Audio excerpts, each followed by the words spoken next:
Mga ka-crypto, may isang nakakaintriga na development tungkol kay XRP na hindi madalas mapansin ng marami.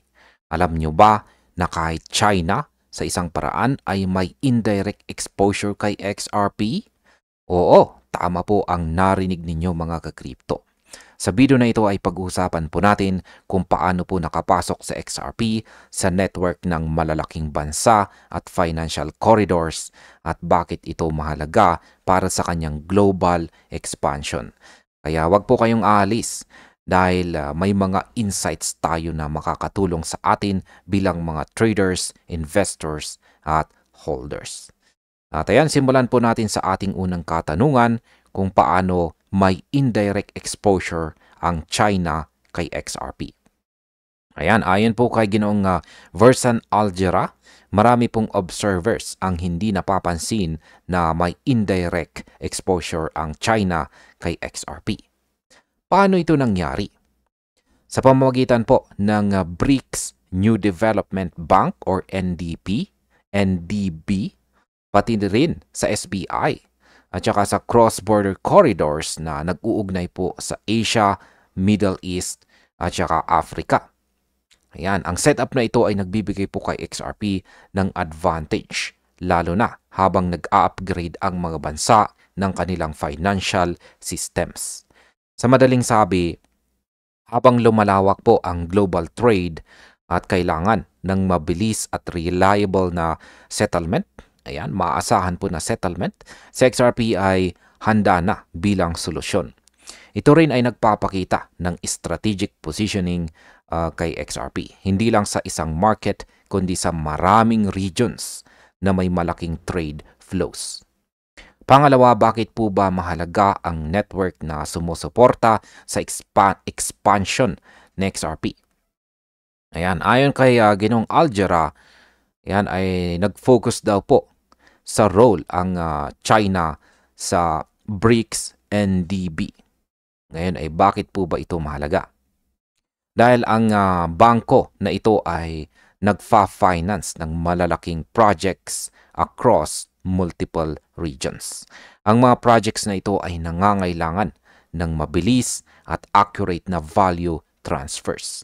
Marami sa mga member states ay gumagamit na ng digital asset solutions sa kanilang financial system.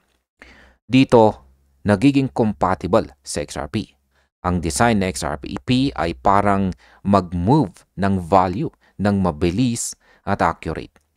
Tamang-tama ito sa mga bansa na may constant cross-border transfers. Hindi lang ito simpleng speculation. Ang practical use ng XRP sa mga environment na ito ay nagpapakita ng kanyang potensyal para sa mas malawak na adoption sa international markets. Ngayon ay paano naman po tinutulak ng SBI itong si XRP sa bagong markets? Hindi lang NDB ang may role dito. Importante rin ang SBI.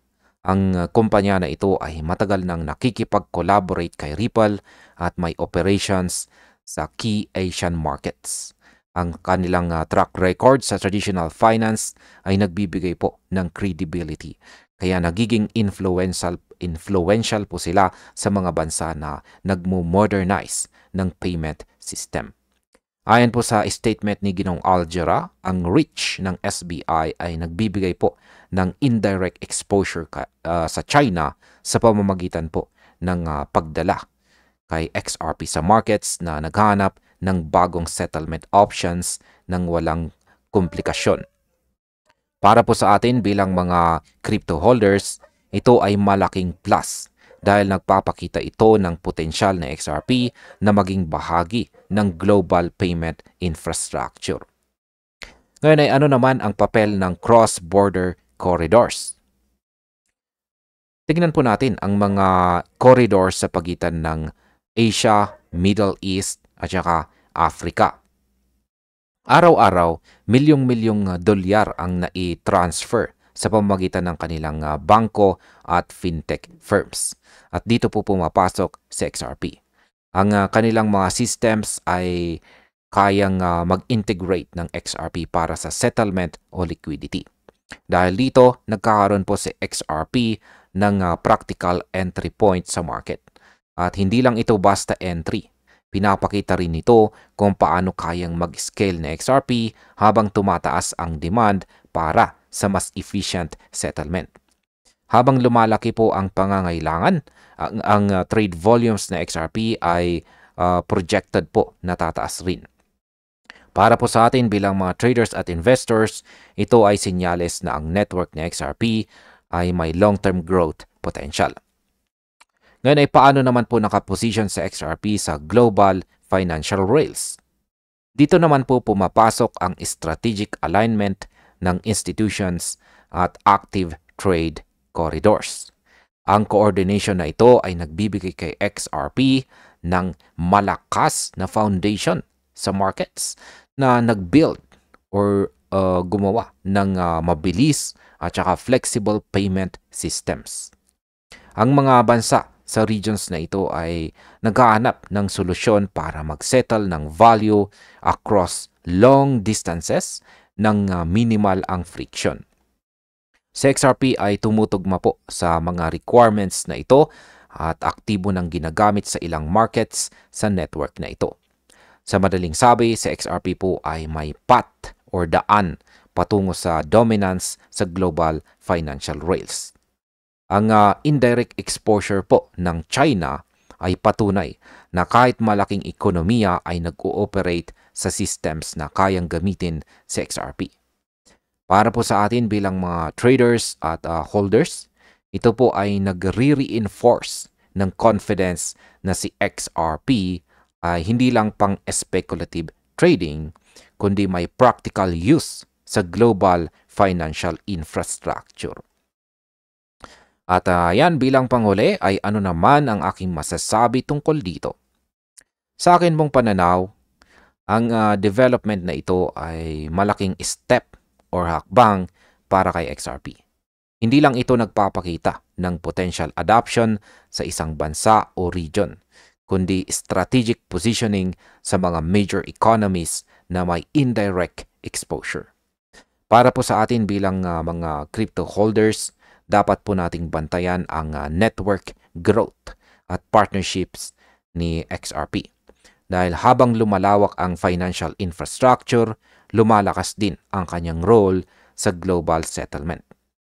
Ang lesson po dito ay hindi lang po tayo puro presyo ang ating dapat na tinitignan or tinututukan. Ang fundamental positioning, partnership at saka cross-border adoption ay mga key indicators na maari pong magdala kay XRP sa next level. Kaya tutukan na rin natin ang mga bagay na yan. Ang indirect exposure naman po ng China ay isang proof na kahit malalaking ekonomiya ay nakakita po ng potential utility sa digital asset na ito.